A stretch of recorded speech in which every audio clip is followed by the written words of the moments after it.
자, 두 번째 이슈 지금 보겠습니다. 구글 목에 방울을 달다.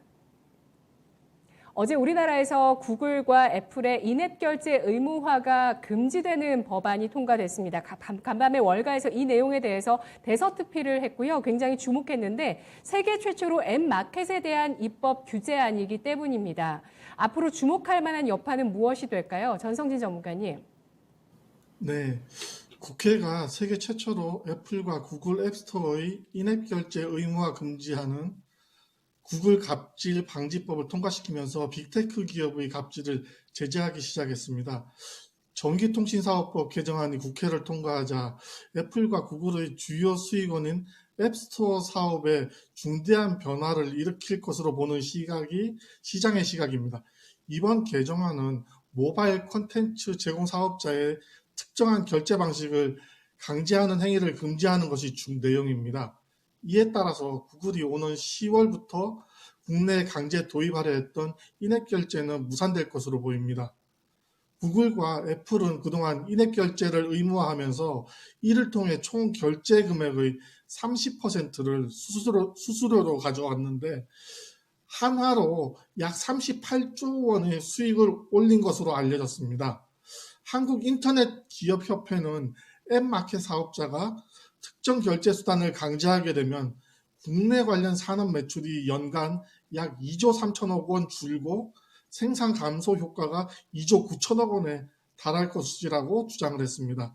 현재 구글, 애플 등 독점적 앱 마켓 사업자를 중심으로 법적 규제가 이루어지는 움직임입니다.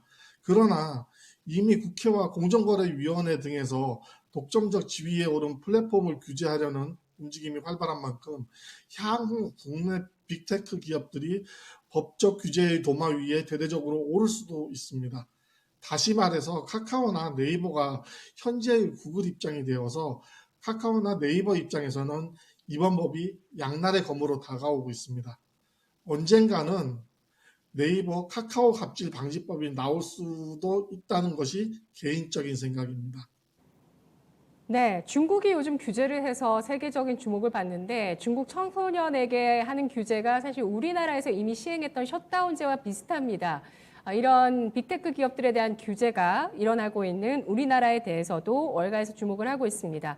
구글이나 애플에 이제 어플을 올리면 그 어플을 결제하는 시스템이 내부적으로 구글과 애플 쪽의 그 시스템을 이용해야만 그 어플 제공하는 업체들도 그 결제를 받을 수 있고 그 결제 수수료를 구글과 애플이 가져간다는 이 독점을 깨기 위한 입법이 통과됐습니다. 자, 그러면 서용환 전문가님은 어떤 의견 있으신가요?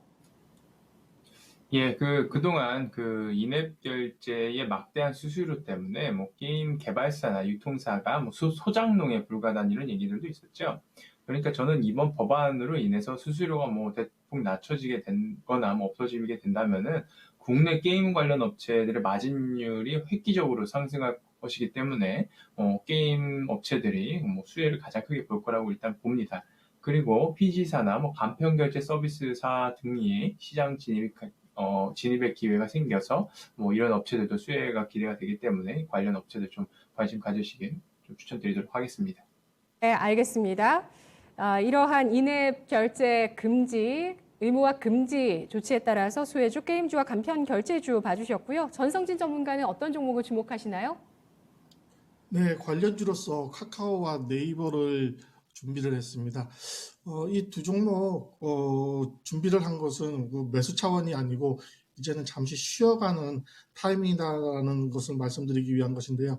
웹 작가들에 의하면 이미 작품으로 인해서 거둔 수익의 최대 절반을 네이버, 카카오 등 연재 플랫폼에 내고 있다고 합니다. 현재 문제가 되는 것은 인앱 결제에 한정된 것이지만 거대해지는 국내 플랫폼 기업들의 제재가 이루어진다면 이 부분 또한 조정의 이유가 될 것으로 보고 있습니다. 그래서 카카오나 네이버는 이제 잠시 차익 실현을 하실 것을 염두에 두시기 바랍니다. 네, 알겠습니다. 과연 이러한 규제 조치들이 국내 기업을 향해서도 이어질지 국내에서 주목이 되고 있고요. 네이버와 카카오 이러한 규제에 대한 불확실성 때문에 당분간 조정을 예상해 주셨습니다.